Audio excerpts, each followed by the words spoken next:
श्री अमोल कुल्हे जी। धन्यवाद अध्यक्ष महोदय। हम सब जानते हैं कि आज हम कोरोना की वैश्विक महामारी से लड़ रहे हैं। हमारे देश में पहला केस 30 जनवरी को पाया गया था। आज 9 महीने बाद क्या परिस्थिति है? सरकार अपनी पीठ थपथपा रही है कि रिकवरी रेट अच्छा है, मॉर्टेलिटी रेट में कमी आई है।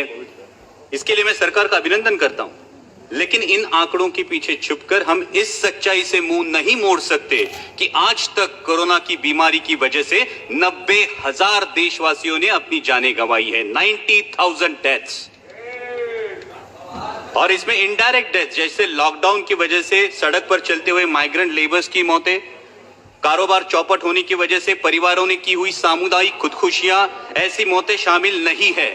और इसलिए आज ये देश की जनता सरकार से जवाब मांग रही है कि जब कोरोना अपने देश में हाथ पैर फैला रहा था, तब आप अमेरिकी राष्ट्राध्यक्ष के स्वागत में मशगूल थे।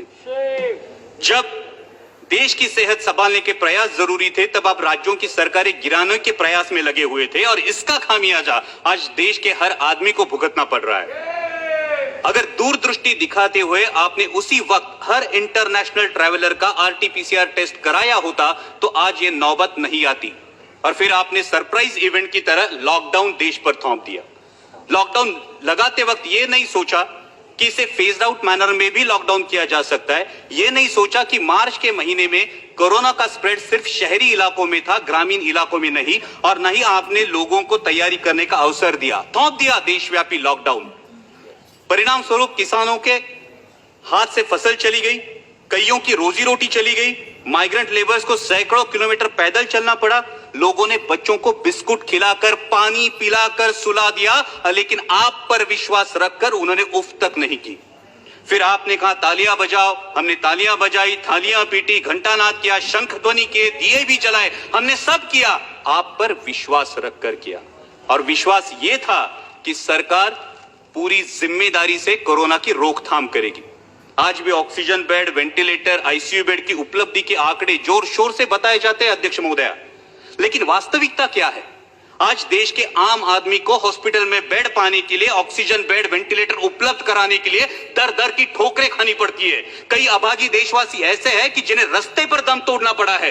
क्या देश ने आप पर विश्वास जताया था, उसका यही फल आपने देश को दिया है?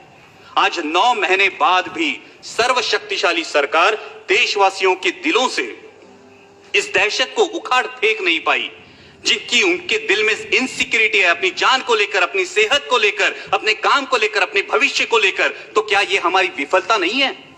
आज कोरोना की मृत्यु संख्या में देश विश्व में दूसरे पायदान पर है अध्यक्ष महोदया, और फास्टेस्ट ग्रोइंग केस लोड में हमने अमेरिका और ब्राजील को पीछे छोड़ के पहला पायदान प्राप्त कर लिया। क्या यह भूषणावह है हमारे लिए? मैं सदन के माध्यम से अध्यक्ष महोदया स्वास्थ्य मंत्री जी से पूछना चाहता हूं कि क्या देश कम्युनिटी ट्रांसमिशन की फेज में है या नहीं?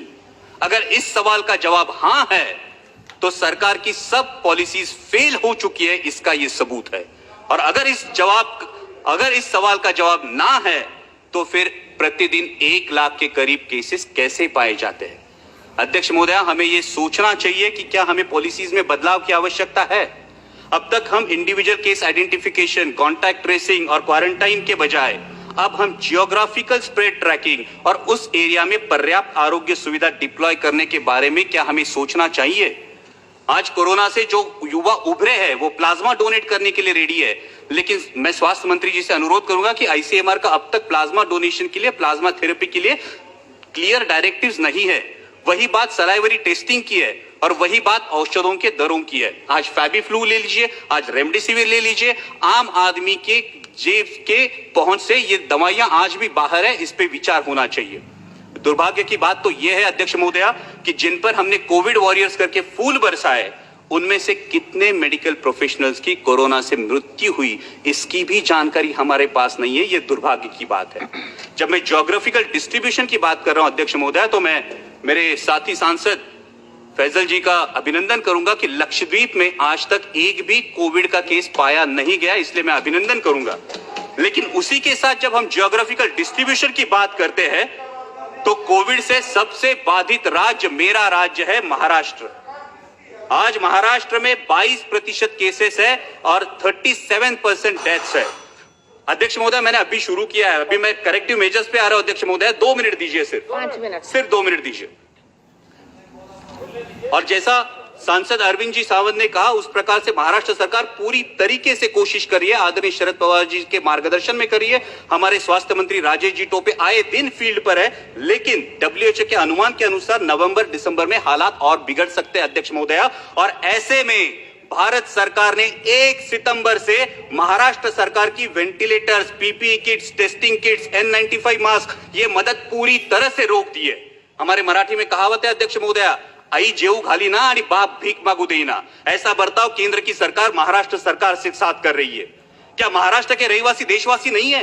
क्या महाराष्ट्र के रहवासियों के प्रति केंद्र सरकार का कोई उत्तरदायित्व नहीं है?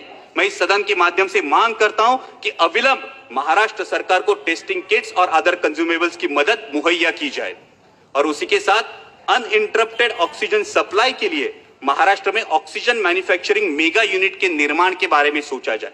अध्यक्ष महोदय, जब हम कोविड की लड़ाई में रिसोर्सेज की बात करते हैं, उतना ही अहम है स्किल्ड मैन पावर। जैसे कि आरोग्य मंत्री, मैडम ये बहुत अहम मुद्दा है, देश के लिए बहुत अहम मुद्दा है कि जैसा कि आरोग्य मंत्री जी ने बताया, कोरोना का वैक्सीन आने में कुछ समय लगेगा। मालूम। तो इसके लिए हमें सिर्फ 2 मुद्दे, इसके लिए हमें स्किल्ड मैन पावर की जरूरत पड़ने वाली है और इसीलिए जो नेशनल हेल्थ मिशन के रेट्स है, उन रेट्स में आसानी से स्किल्ड मैन पावर उपलब्ध नहीं हो सकती। इसलिए नेशनल हेल्थ मिशन के रेट्स को रिवाइज किया जाए ताकि और ज्यादा स्किल्ड मैन पावर इस कोरोना की लड़ाई में इन्फ्यूज की जा सके और उसी के साथ बहुत बहुत धन्यवाद एमसीआई के माध्यम से